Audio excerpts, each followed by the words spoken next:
make a beef stew using a bunch of root vegetables. I've got sweet potatoes, parsnips, potatoes, carrots, and then some kale and mushrooms and just deliciousness.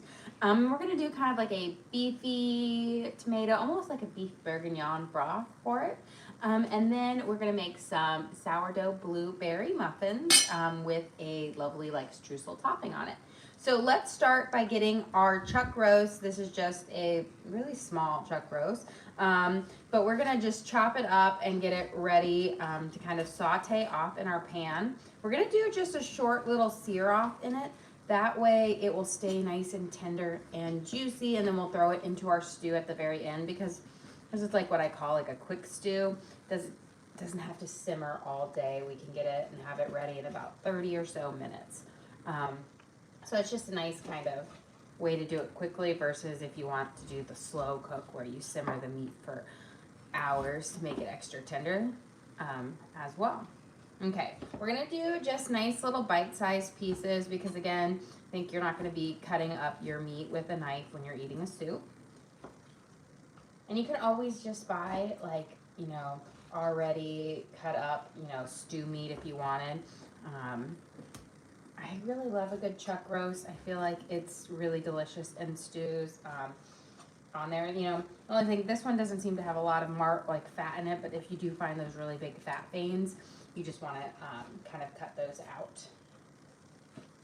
So we'll cube this up, and then we're gonna season it with some rosemary, thyme, onion powder, garlic, salt, and we'll sear it off in our little Dutch oven here. We'll probably do it in batches because again, we have just a small Dutch oven today to fit everything in it for our little lunch. But it's nice and chilly, and it's a stew day. It's one of those things, so like last week when I checked the weather, it said it was supposed to snow today. It's not going to snow today, but I feel like every week I'll check it out, and the next week they're like, it's gonna snow. It doesn't ever snow here in Tennessee, at least in the part of Tennessee where we live. Lots of promise of snow. The best is when the schools cancel because they're like, it's gonna snow, and then you wake up in the morning and you're like, I mean, there's some flurries, but I'm pretty sure we could have made it to school, but I'm okay with it. I'm okay with a canceled school day. You know, they build in enough of them, so let's use them up. Any day that I don't have to get up at 6 or 5:45 in the morning is a win. Okay, just about have these chopped up, and then we're gonna season them and we'll sear them off, and then we'll start working on the base for our blueberry muffins. Big kind of craving blueberry muffins. I know they're not necessarily like a winter themed muffin, but you know, it's just one of those classics. They're just always delicious. And we're gonna do ours with some streusel, like just a pale streusel topping. So I'm gonna use just regular sugar instead of brown sugar, which I think pairs well better with the blueberry muffin. Okay, we've got our meat chopped up here. It's about 2.5 pounds. So this will be a nice and meaty stew.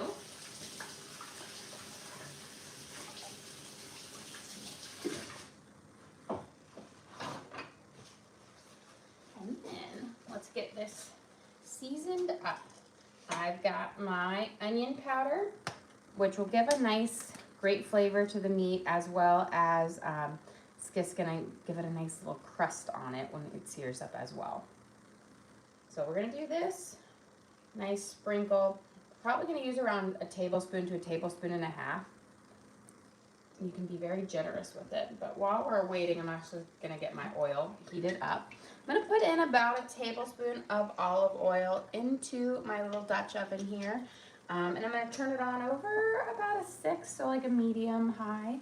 And let that start warming up so that our meat will be nice and hot when we're ready to toss our meat in.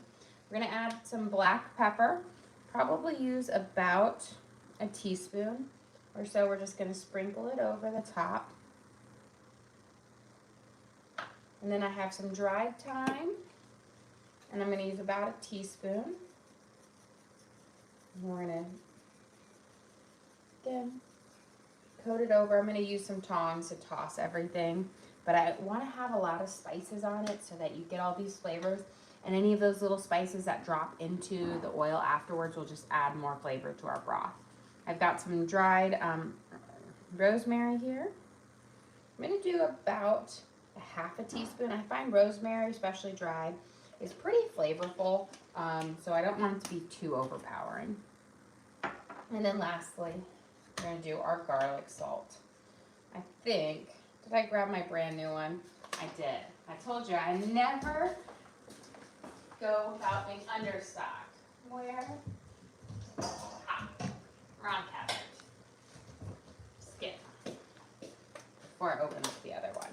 Otherwise, I'll have like 3 floating around half open. A good shake over. This is about, since it's 2.5 pounds of meat, I'm going to use about, 2 teaspoons of garlic salt over it. Let me grab some tongs, and I'm going to just coat up the meat with all the seasonings that are kind of around here. Just make sure to try to get as much of it on there as possible. And you can always do this in a bowl as well, but I find the cutting board will work. But we just don't want to lose any of those delicious spices.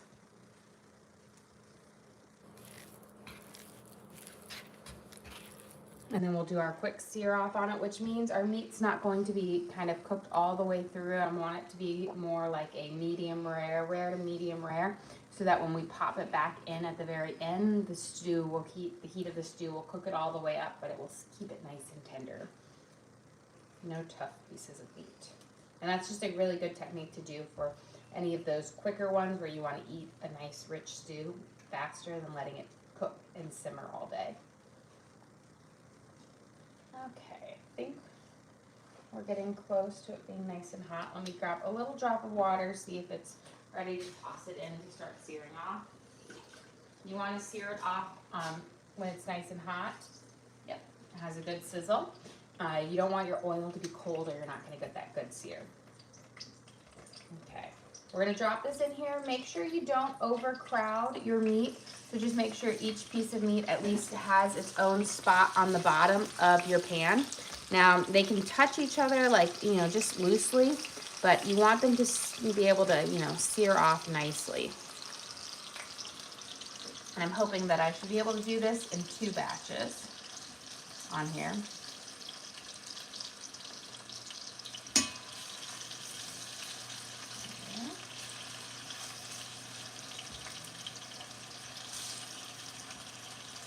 Get these guys all seared off.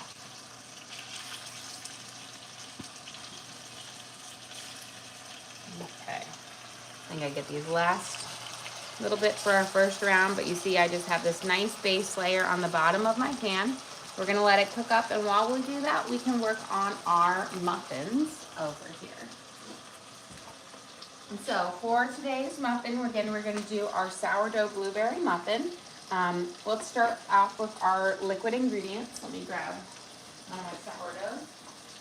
We'll grab Gus over here since he's big and fat and he's allowed to share. I fed them up this morning, so this is a semi-active starter, but you really just need a discard or starter works for this.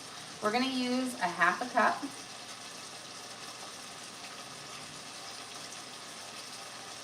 You have a question about the stew? Will you add flour to the meat? So I'm going to do kind of a richer tomato-based broth on it. So I haven't decided yet whether I'm going to add the flour to thicken it up, but I think I'm just going to keep it with the tomato paste as a thickener for this on it. But I always kind of make that decision right when I'm done with when we're sauteing up the vegetables. I finally decide how thick I want it, whether I want it to be a thinner or a thicker one. So I might add a little bit of flour in there, but that decision is still being made as cooked because that's kind of how I am. I just like to fly by the seat of my pants. Okay, we've got our half a cup of our sourdough discard in here. I'll go with it for now. We're going to do 3/4 of a cup of sour cream.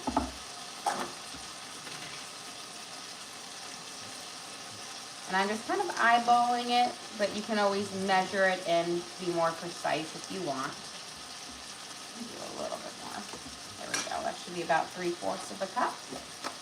And then we're gonna do a 1/2 cup of melted butter. And I am using salted butter. Good shake. But before we mix this in, I wanna flip my meat here because this doesn't take too long for it to cook up.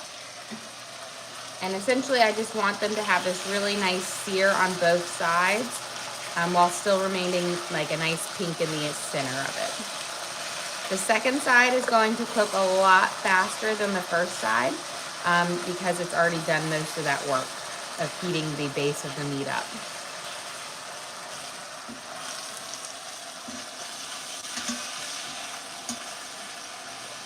Over.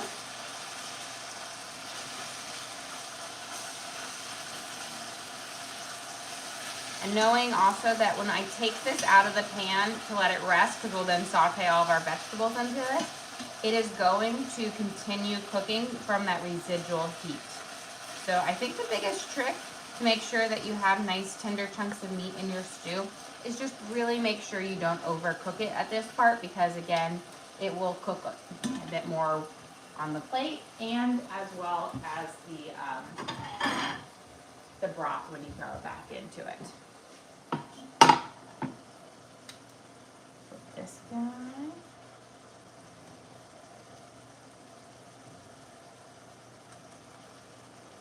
Okay, I think we're just about ready for it to pop off our first round. We'll give it a quick toss. Looking good. So again, these should be still pink in the middle because they'll continue cooking for the residual heat, but we don't want to overcook them. And then we'll throw them back into our hot stew at the very end.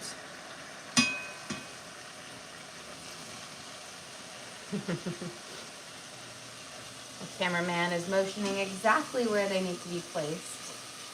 I will warn you that they are very hot for the moment. Okay, and then we're gonna add in our last batch. And we'll get these cooking and seared off as well. And don't worry, you'll have all these tasty little bits on the bottom of your pan. We'll saute our vegetables up in those tasty bits, and then we'll deglaze the bottom of our pan. So they'll probably get a little bit crusted on, but that will add this just really great flavor to it. Here, slide those guys in. This one will be a little bit more snug, but I'm not gonna do a third batch for 5 pieces.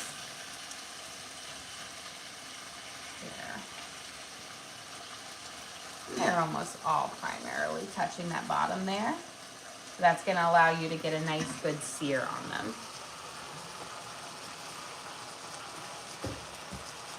Okay, while that is searing off here, let's get our sourdough discard, our butter, our melted butter, and our sour cream mixed together. Then we're going to add in 1/4 cup of cream, this heavy whipping cream. But I just like to get this starting that mixture. So, I should have an open one first. Let's get to that first. So 1/4 cup, I'm gonna just put it right in here. Let's see, I have like 2 drops left, so we're gonna just use the rest of it there. So 1/4 cup of heavy whipping cream. And then I have 2 eggs. So 1, 2. And then we're going to do a whole tablespoon of vanilla extract. And I have a feeling I'm going to need both bottles. You have a question? Are these sourdough muffins? So these are a sourdough discard blueberry muffin. So they'll have that nice, health benefits from using that discard in there. But the discard is not going to be the leavening agent of it. So we're going to be putting baking powder and baking soda in it. So we're going to put in a whole tablespoon of vanilla extract. That's going to give these just a great kind of a vanilla base to the blueberry muffins, which I think It's really important when you're doing a blueberry muffin or a fruit muffin that your base of your muffin base is well flavored. So pop those yolks, and we're gonna mix our liquid ingredients together. Then we're gonna add in our salt, our baking soda, our baking powder, and our sugar. And in just a second, once we get this kind of mixed in here, we are going to flip our meat that is nice and ready.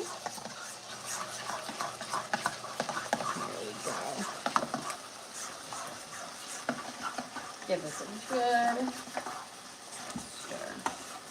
Okay, I'm done with that. We'll switch to it. But our meat is starting to get these nice kind of edging around it, so I'm going to go in and flip them over. You can see we've got this nice, beautiful, like brown sear on it. Kind of hard to tell between the steam that's escaping, but it's got a nice little brown sear. And then we'll sear off the other side. Get these flipped over. Make it seared as a bug. And make sure when you're doing this searing process, keep your pan nice and hot. Don't turn down the temperature, or what is going to happen if you drop the temperature down lower, the meat is just going to let out more and more of its juices, which will give you a tougher end product. So sear it off. It traps those delicious juices inside the meat. Gives you that nice texture on each bite as well. And it will just give you a better end product. Okay, those are all just about flipped over. Before we finish working on that, let's get our onion chopped up so that we can put that in there to kind of caramelize for the next stage of this. So we're gonna get our yellow onion diced up, because when we take this meat out here, we are going to then put it in there, caramelize it up, and then we'll work on our next sets of veggies. So we're just gonna do a smaller kind of dice, just where you get nice little tasty bites in every spoonful, because the onion, I feel like, is such a crucial vegetable in any stew or soup that you make, because it is so flavorful that it really just adds the body and the tone to your broth, which is what makes your stew amazing. Okay. We're just about on this. I think about 30 more seconds, and then we'll have it nice. I'm just waiting for that to simmer. But you see all of this little bits of those juices and drippings at the bottom. That's gonna add so much flavor to our stew as well. Do you ever use a crock pot or a slow cooker? So I have both a crock pot, and then an Instapot. I used to use crock pots all the time back when I used to work out of the home, and because that was just like a godsend. It was such a savior to be able to pop stuff in there and put it away. But since I'm home now, because I do a lot of consulting and stuff from home, I don't do that as much. And while I love crock pots for that things, they don't give you the best end all product, because everything is kind of cooked up at the exact same time. So if I don't need to rely on it, I don't use it. But I do use my Instapot for a couple of things. It makes really great for carnitas, or that shredded pork or shredded beef or bison. Those work really great in the Instapot. I also, when we were remodeling our kitchen, we lived off of our crock pot and our Instapot in our little makeshift kitchen that we did in our office. And I will say, I was like, when I was done with it, I was like, I don't want to see these things for ever. And so I always sit there and I'm like, in some of my crazier soccer nights, I might have to venture back into maybe a crock pot meal every now and then. But I always feel like I can make a better soup or stew just on the stove on there. Although I did that a long time ago when the kids were little. I would prep a bunch of meals in advance to keep in the freezer, and then I could take out and pop in every day. And we did that for a while. I'm going to turn my pan down to about a 4 now. I've got my onions topped in here. They're going to cook off in the meat drippings, which is going to give them a nice, lovely brown color for it. But as they're doing that, I'm going to just turn it down again. let's work on our next base for it. So we have in here our sour cream, our discard, our eggs, our cream, our butter, and vanilla. So let's add in our spices and our sugars and salt and whatnot. We are going to add in a teaspoon of salt, 2 teaspoons of baking powder, 1, 2, and then a half a teaspoon of baking soda. And these are what's going to give that nice puff up and rise on our blueberry muffins. So half a teaspoon. And then let's get our sugar in here as well. We're going to do a whole cup of granulated sugar.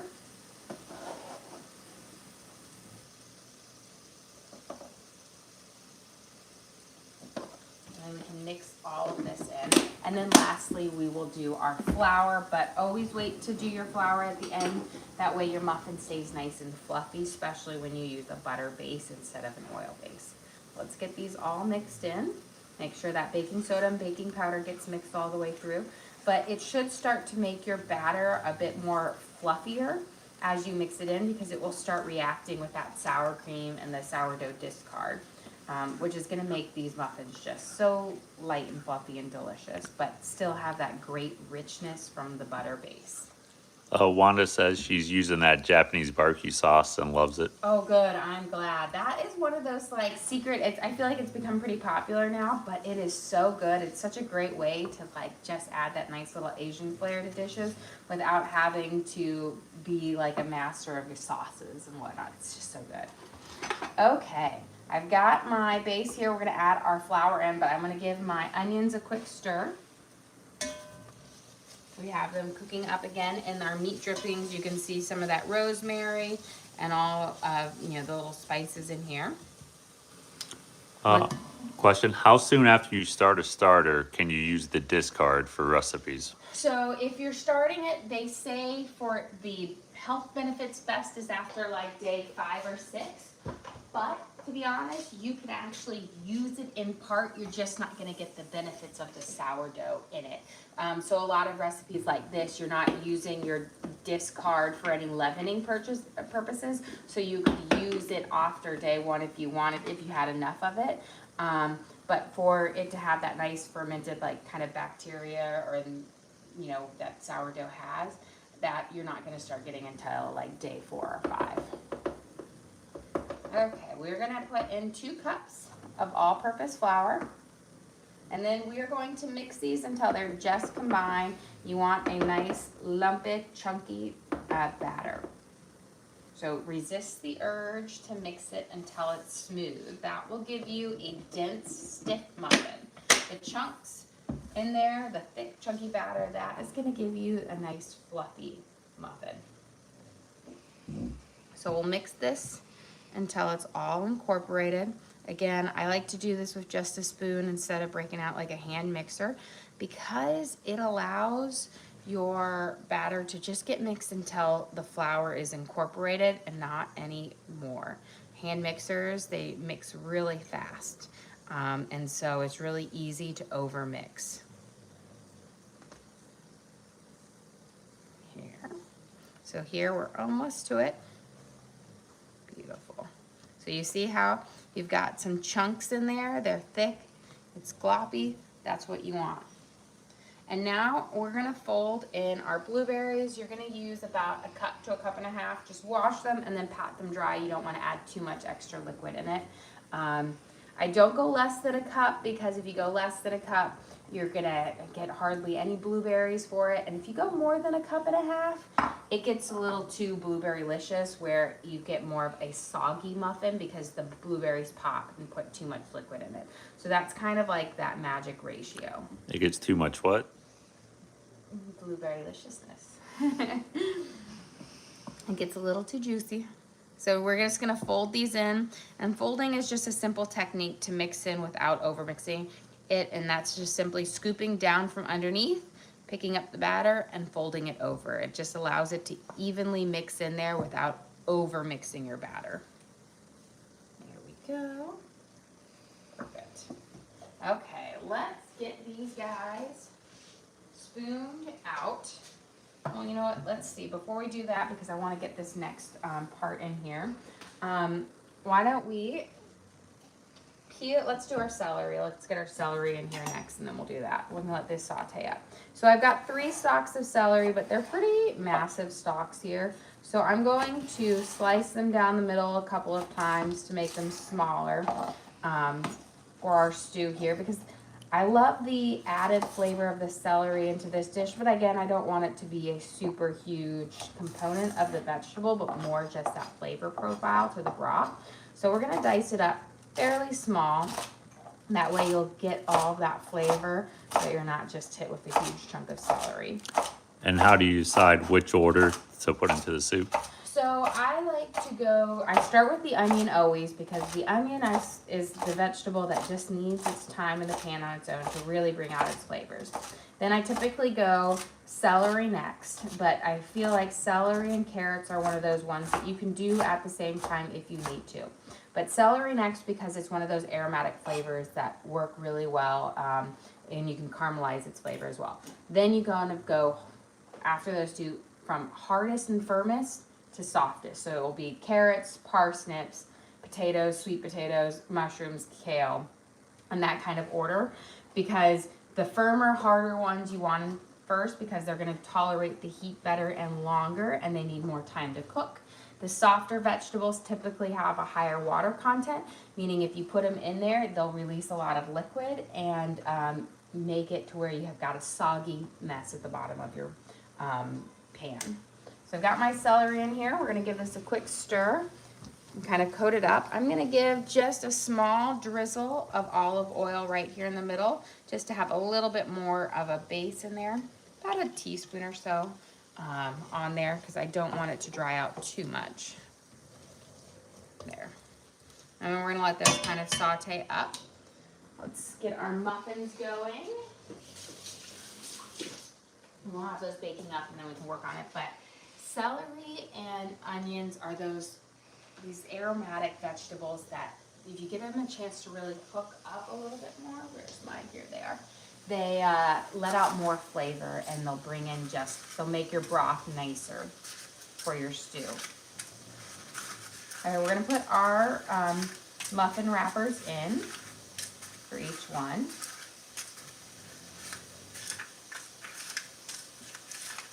There we go.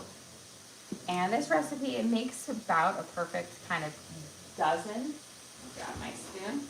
We're gonna scoop these in, and then we're gonna make a nice little streusel topping on it, because who doesn't love a blueberry muffin with a nice mild streusel topping? So we're gonna go through, and I'm gonna put a big scoop in each one. I always try to make sure I divide up my blueberries as evenly as possible, so that, again, you don't have a couple muffins that are lacking and some that are over blueberry-fied. And then we're gonna go back over, and then we're gonna refill them all up. I fill my muffins up to the tippy top, because I like that big, beautiful bakery dome on my muffin. That's the best part. Those muffin tops are the bread and butter. They are what makes the muffin delicious.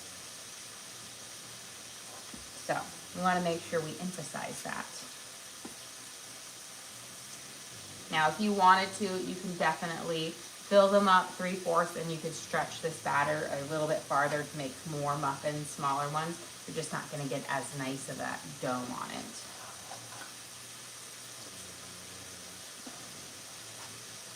I know, it's one of those things that I actually don't own, is a muffy pan, which is, a muffy is just a term for the muffins with just the muffin top and a really small base on it.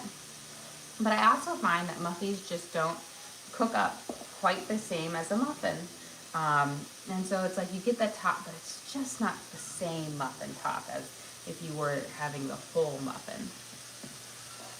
So we're gonna get these guys filled up to the tippy tops, and then I'm gonna make a lovely streusel using our butter, sugar, and flour.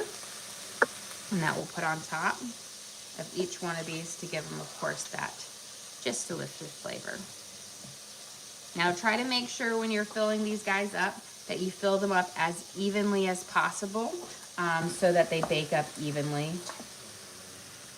That's why I go with little spoons over and just kind of make sure that they fill up that way versus trying to do a big glop and then you're having to go back and forth to make them even. Okay, we are just about even with everything now.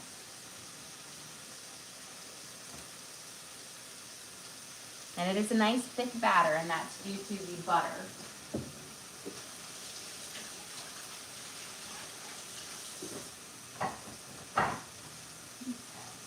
Let's give the celery and the onions a nice stir. Kind of coat it around. Turn it down just a smidge. Now for our topping on the top here, we are going to use, my butter got a little bit things. Let me go pop this in the microwave for 10 seconds. It got a little bit cooled off. Funny how it is. That should get me there, but we can get everything else going while we wait. So we're going to use 1/4 cup of granulated sugar with 1/4 cup of melted butter. You want your butter to be melted or at least fairly semi-soft so that it can kind of come together nicely. So I'll get our sugar in here. You have a question? Do the kids eat lunch at school or do they come home and eat this? So I have a mixture of both. So some of my kids, they're in elementary school, so they get home even later. But both my middle schooler and my high schooler will come home and they're instantly like, "Ooh, what is it?" So I do pack one of them a lunch, but he opts not to eat breakfast. He eats lunch, and this is like his second lunch. He's like a hobbit, you know? Got to eat all the time.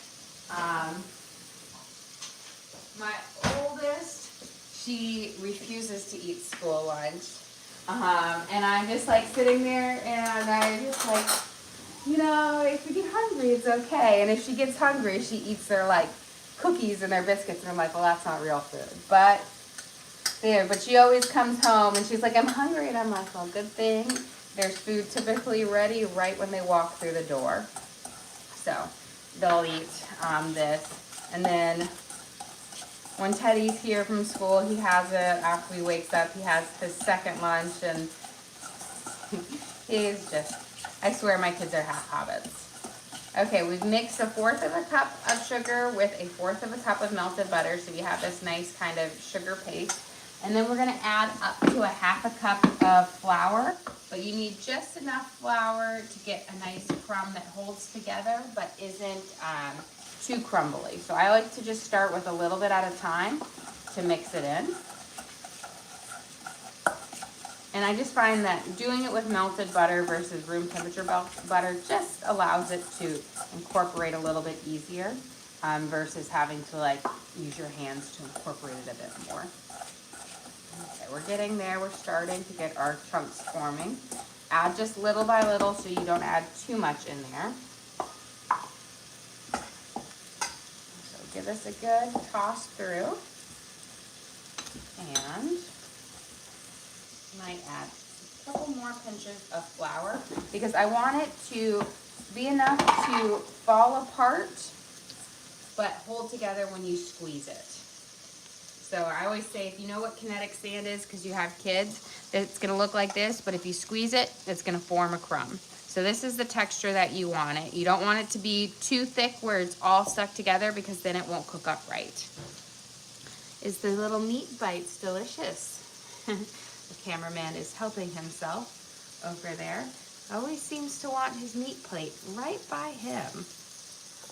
So we're just going to take our little crumbles here and we're going to put it over the top of each one. Now this is what I call a blonde streusel.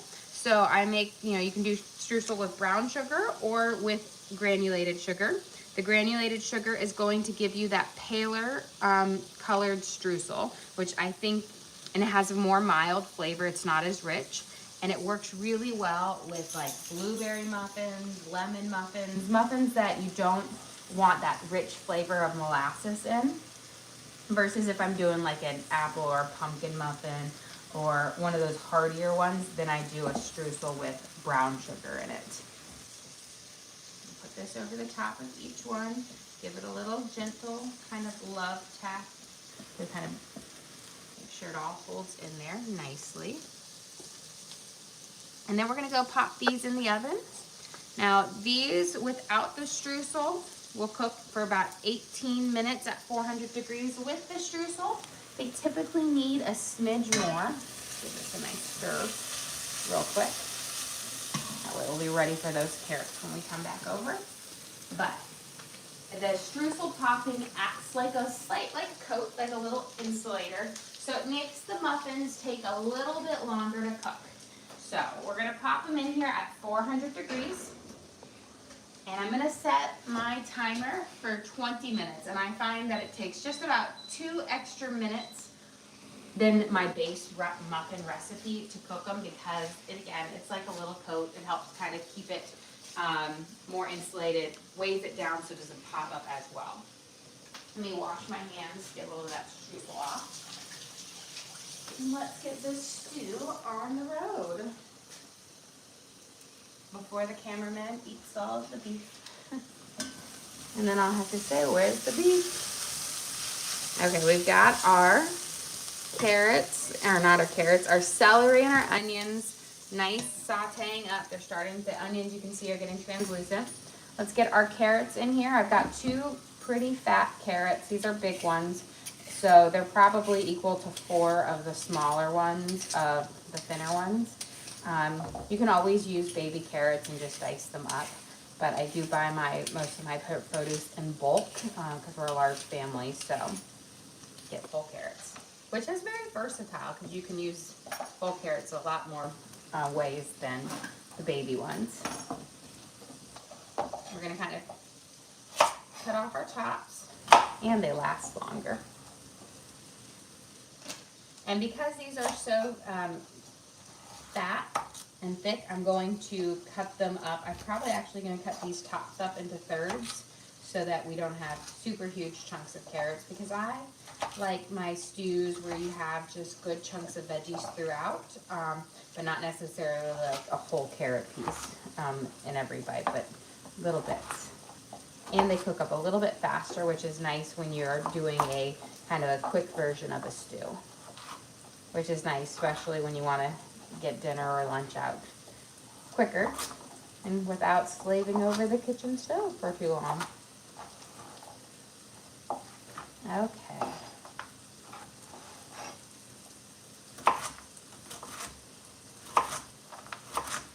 Get these diced up and we'll add in there.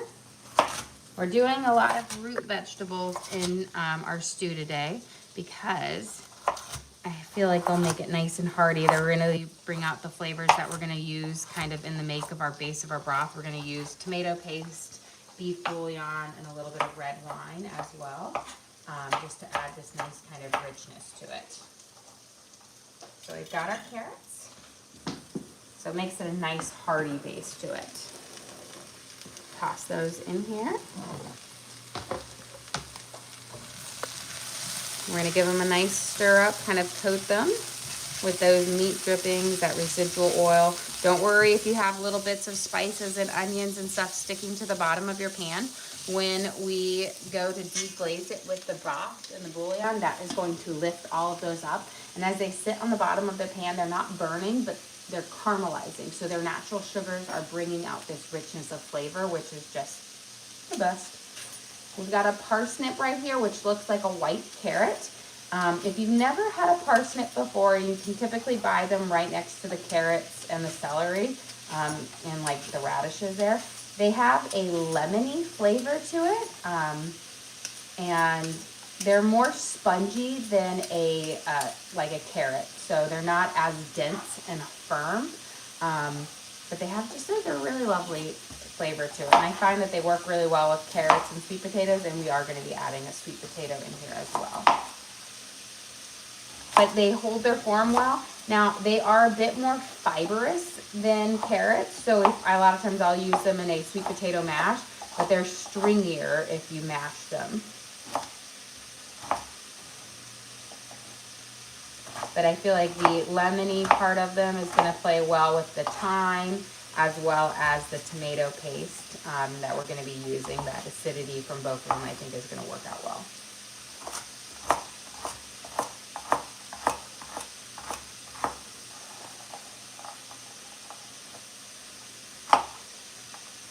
So just a quick stir.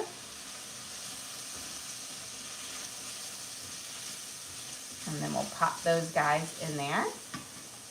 And again, I'm trying to keep roughly all of my vegetables kind of chopped up fairly small. That's going to allow them to cook faster. The nice thing about when you're making a stew and you're pre-sauteing your vegetables instead of just dumping them all into a broth, you're starting your cooking process, which allows them to cook faster, but also enhances their flavors. You have a question. Do you sit down every week and meal plan for the week? I get asked that question a lot. I am terrible at meal planning in the sense that I don't meal plan at all. And I go to the grocery store and I typically pick out what food's on sale, what looks good, what produce is in there in stock. And I buy based on that. And I buy enough proteins and whatnot to get through the week. And then I have my pantry is loaded with all of my basics. And then every single day, depending on how I feel, that's what we make. So I can make, like with this chuck roast, there's 1,000 things I could make with them. You know, stews, roasts, sandwiches, pockets, you know, do it. It's just how I feel. And if you have the staple ingredients, you know, like all of your pantry basics, you can really change everything just with the different spices and flavors. And so that's kind of how I kind of function in the kitchen. It's one of my things my kids are always asking, what's for dinner tonight? What's for dinner? And I'm like, you can ask me right before I cook it and then I'll know. I'm just not the best at planning that far ahead. Now, part of the thing that makes this a functional thing for us is I do have 4 full-size refrigerators, which is crazy. I believe, yes, it's insane. I would normally not have 4 full-size, but I have collected them over the years. So when we moved into this house, we brought a refrigerator with us because we were like, oh, there's a fridge here. But then the refrigerator in this house, when we bought it, was a very old refrigerator, like old school with the, you know, freezer on the top and the good old fashioned like 80s white appliance that's turned yellow. Still worked great because they don't make things like they used to, so it's still going strong out in our garage. So then we always had 2 refrigerators out there, which is great because one was, you know, like a drink fridge and the produce. Then when we remodeled our kitchen, our ice maker, the tubing and the water connection line kept leaking and kept causing problems, and there was no way to fix it or kind of turn that component off. So we needed to replace it, or like the fixing process was going to be almost as expensive as buying a new one. So we ended up to get another one, and there goes another refrigerator out into our garage where we now have ridiculous amounts. You know, it's like you could win under every door, but they do allow us a lot of freedom in what I can cook and buying things on sale and having in there. So I have like a meat fridge, I have a produce fridge, and then I have a drink fridge out there. And then our insides are just our, like, you know, your yogurts, your everyday items that you use. But it works for us and allows me to be not nailed down to having a meal planning, which I should probably do, but not today. Okay, we've got our potatoes in here with our things. Let's get our garlic in there. We're gonna get our garlic kind of sauteing up at the bottom. Add a nice little flavor. Then we'll get our sweet potatoes. Sweet potatoes cook up pretty fast, so that's one of my last vegetables I'm putting in there because it is a softer vegetable. We're gonna do, I've got about like, you know, some of them are small, so about 5 to 6 cloves of good sized cloves of garlic. We're gonna mince these up. It's gonna be around a tablespoon or so. I'm gonna make a little well in my pan, and then we will add this garlic in there to kind of cook up and bring those flavors. And we'll just add some really nice aromatic flavors with the celery and the onion to this dish. Okay.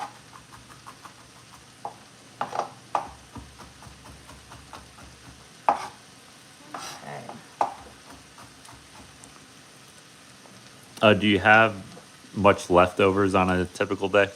So we typically have, like I say no leftovers, but that is because I cook all the food for my parents. So whatever is left over, if they're not joining us for dinner, just goes over to their house for them to eat. So I always try to plan enough for us to feed our family with, of course, with them in mind. So when I make meals outside of lunchtime, I make them typically for 9 people. At lunchtime, it's smaller because not every one of us are eating this meal on there, but our dinner is typically I make for 9. Granted, a lot of our kids are younger, so I feel like, Jack, Teddy, and Evie on occasion, I feel like they eat what a normal adult will eat because they're little on there. But I try not to have too much. I'm adding just a little bit of olive oil in here so that garlic can toast up just a little bit. But I don't make super massive ones on there because I think our family, at least I feel like my kids have gotten spoiled that they're not leftover people. They do not like to eat leftovers. And so if I do have leftovers for some reason, like if, Thanksgiving, everybody has leftover turkey. You got to refashion them into a whole nother meal, like a turkey pot pie or turkey a la king or something like that. But even and my husband's like, he does not like leftovers at all. I said he's been spoiled too much on there. But I think it's more of just making sure I buy the right amount of proteins or the right amount so that there's not too much because, you don't want to waste, especially when vegetables and produce, when your groceries cost an arm and a leg nowadays. It's always like, how did I spend this much on groceries every single week? And it's true. And you're like, I didn't even buy lobster or steak. I just bought the basics. Okay, we're going to go around. You can now smell that garlic is just lovely. Okay, let's get this sweet potato in here. So with sweet potatoes, I do not peel my sweet potatoes with a peeler because I find that is too much work.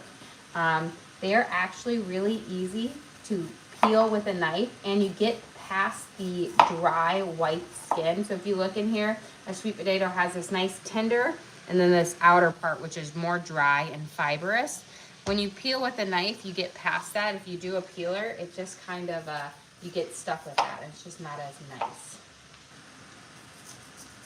So what I always do is I always just cut off the top and the bottom so then you have a nice flat surface to hold your sweet potato on.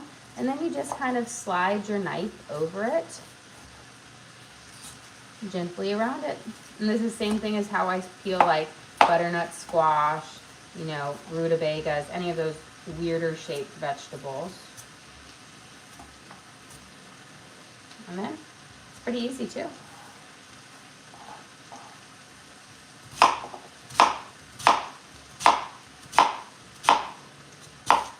These guys diced up. Now my sweet potatoes are again going in last because while they may feel like a really firm vegetable, sweet potatoes are actually fairly soft, and when they cook up, if you overcook them, they get mushy.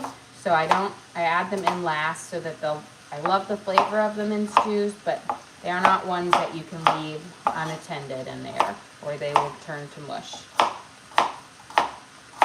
And a little bit of a sweet potato goes a long way.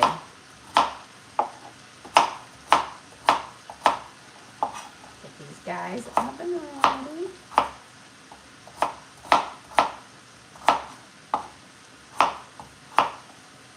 And the nice thing about it is all of these vegetables that I have sautéing in there, they're cooking, they're getting soft, they're getting tender, but they're getting their flavor just really infused in them instead of just being boiled and diluted out in a broth.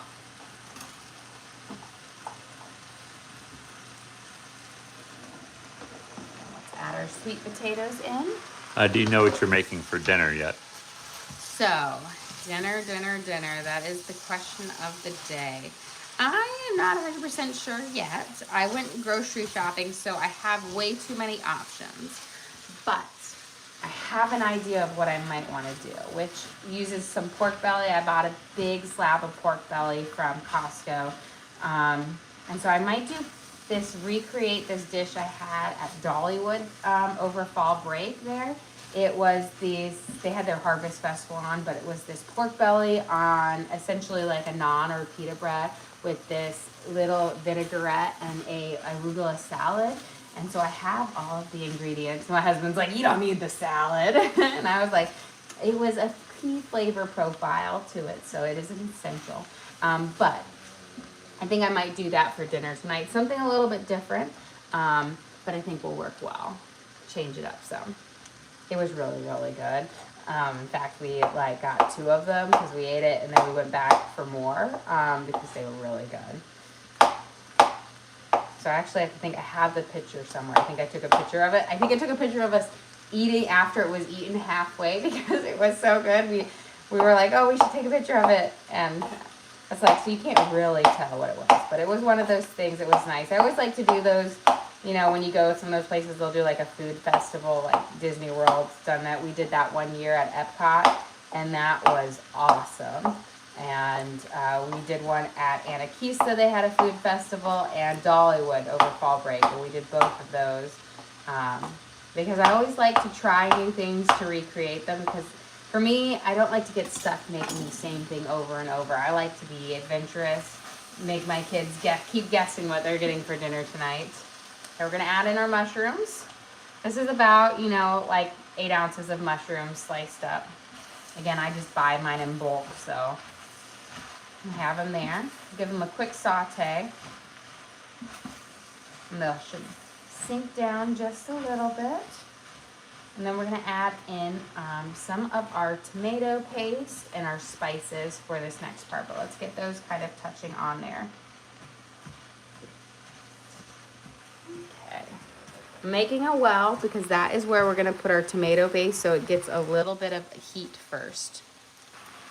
And so earlier somebody asked if I was going to do flour. I don't think I'm going to do flour in it. I think I'm going to have a rich enough base that I don't need it. We are going to do a heaping spoonful of tomato paste, which is going to be close to a tablespoon and a half. Just going to end up using the rest of this can. So this is going to give us a nice acidic base to our broth, which will add a lot of flavor on here. Before I mix it in, I'm going to add in some of our spices. I've got thyme. We're going to do about a teaspoon of thyme. And again, this is what we cooked our meat in. We added thyme. I'm going to do about a half a teaspoon of rosemary, not too much, maybe even a smidge less than a half, because again, it has a lot of flavor on there. Fresh rosemary would be great as well. We're going to do 2, well, these are all kind of small bay leaves, so about 2 full bay leaves. And now we're going to kind of mash it up and coat those vegetables up in that tomato paste. Really get it a chance to kind of bring out those flavors. And we'll kind of coat everything around.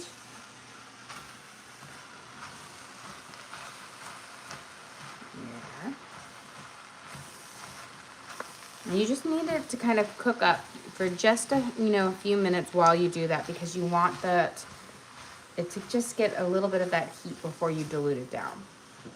Now we're going to add in a little bit of red wine in here. Don't need much. We're going to do about a half a cup max, maybe even a little less. You're going to put it in before you put anything else because you want it to kind of hit that direct heat as well, kind of cook off the alcoholic content to where you just have that flavor. That's going to give you the kind of that beef bourguignon kind of flavor in there with the tomato, the mirepoix from the onions and the celery and carrots, and then that tomato paste. And give it a nice little hit here. And a push down, but even just, you can see it's already picked up all of those little tasty bits that were stuck on the bottom of our pan. Here we go. And now we're gonna add in our beef broth, which I'm actually going to be using water with beef bouillon. Question, what's the best type of red wine to add? Honestly, whatever ones you have lying around. you cook it off so it doesn't really matter with the flavors. Again, you don't want to probably go with an overly sweet one, but really any one that you kind of have lying around. It's kind of whatever we have lying around for it. There. So we're going to start with just a little bit of broth at a time, or water. We're going to add our bouillon in later once we get it there, but we start with a little and then we add a bit more. Don't just drown it all in there with the liquid because it doesn't incorporate well, and it also kind of prevents, like, it cools your pan down too much. So little by little, you're gonna keep your heat nice and warm, and you can add in just enough to keep it to where you want it. Yeah.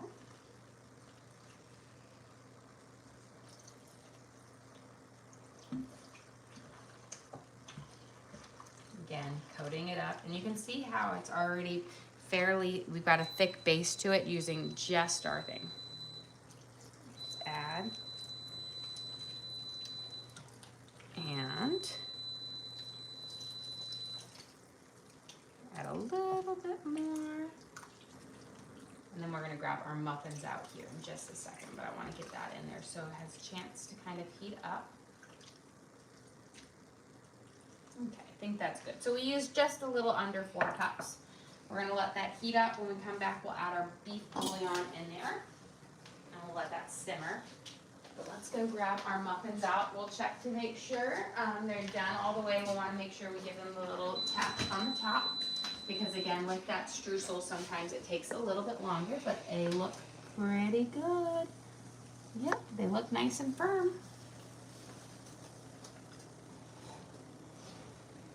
Both mine on. But here is our beautiful blueberry muffins. You see how we have this just great big gorgeous dome on them? That's the bakery dome. That's where you fill them up nice so you get all of that delicious kind of muffin flavor there. So we're going to set these right here.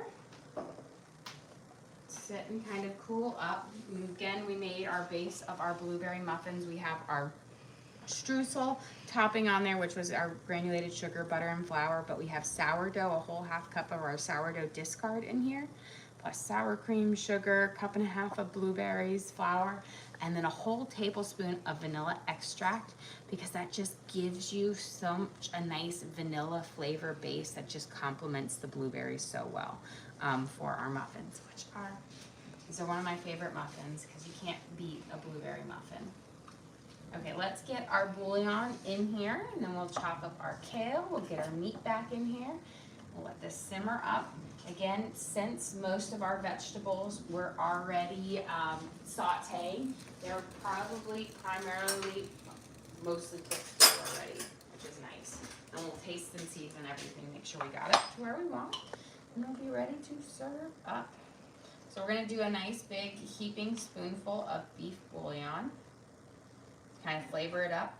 I like to use beef bouillon and water over like just the beef broth that you can get from the store, because you can add a bit more of the paste, which gives you more flavor than if using it, because I find just store-bought like beef broth is so bland. Now if you have a chance to make yours at home, then of course you can reduce it and get it to where you like it. But here, mix it up, and then we're going to make sure it's all dissolved.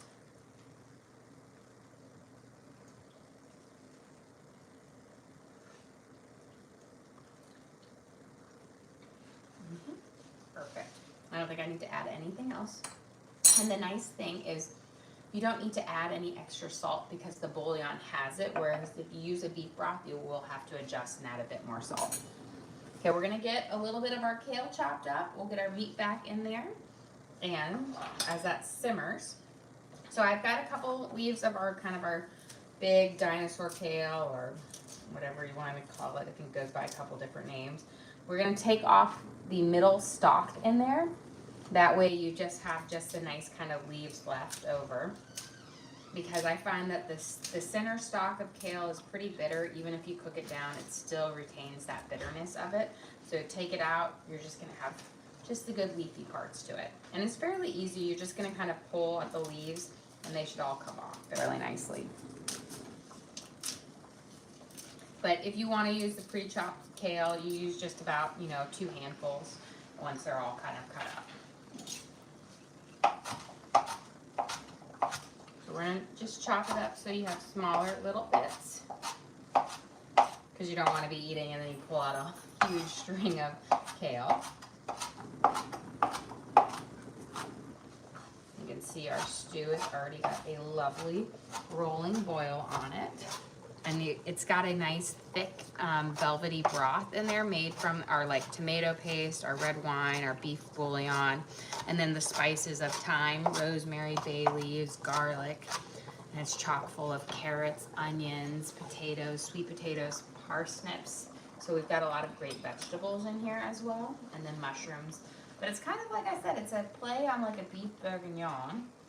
And we'll add in our sauteed off chuck roast that we have in just a second. But I don't keep my chuck roast in it when it's a quick stew like this, because I find that with beef, you go from being tender and then you have this stage where it gets really firm before it breaks down and gets super tender again as it, you know, gets that fall apart. This allows you to get a nice tender piece of stew that isn't sitting on the stove for hours. Now you could definitely cook this and put it on there and cook it longer and have it simmer low for an hour, and it would be great.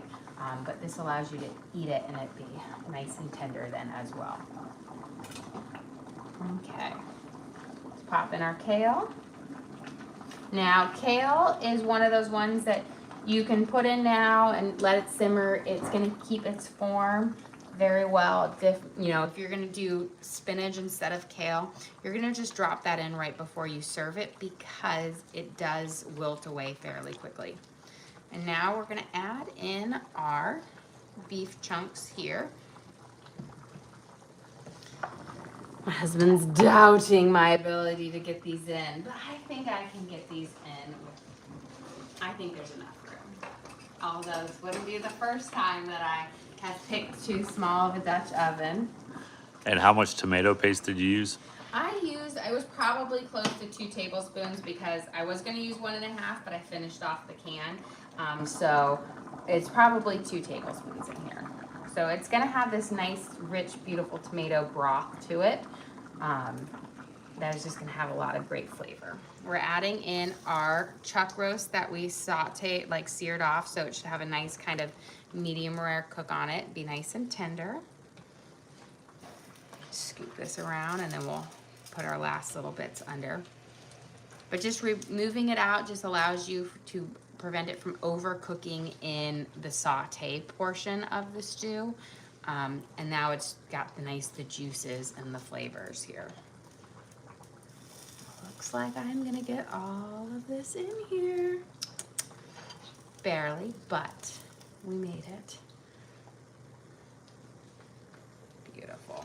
And then a little bit of that juices to add a little extra flavor. See, my visual ability, spatial ability. This is why I pack the car on car trips. Every time, you know, we go on our big camping trips every year, which is always a bit much, because you've got to put everything in our car to fit, you know, our family of 7 for like a 2 to 3 week long vacation, which is a lot, including all the camping gear. And every year my husband's like, it's not gonna fit, it's not gonna fit, there's too much stuff, it's not gonna fit. I make it fit. We might not be the most comfortable on it, but we make it fit. Okay, let's turn this down. Let's taste it now. Perfect. You can actually, the parsnips adds this lovely, you know, I will say, like, it's almost like a florally note there. It just adds, plays well. Okay, let's get ready to serve up our lunch here. We need a bowl.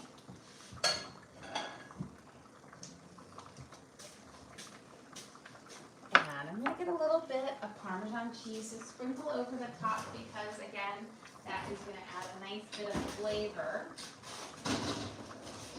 to our soup, because I'm partial to Parmesan cheese grated on top of our stew.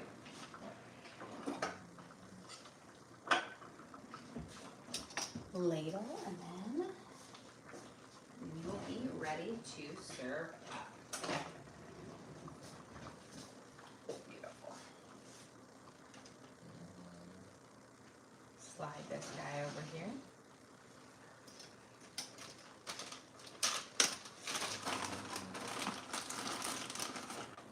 Okay. For lunch today, we have our beef and vegetable stew made with carrots, onions, sweet potatoes, celery, parsnips, mushrooms.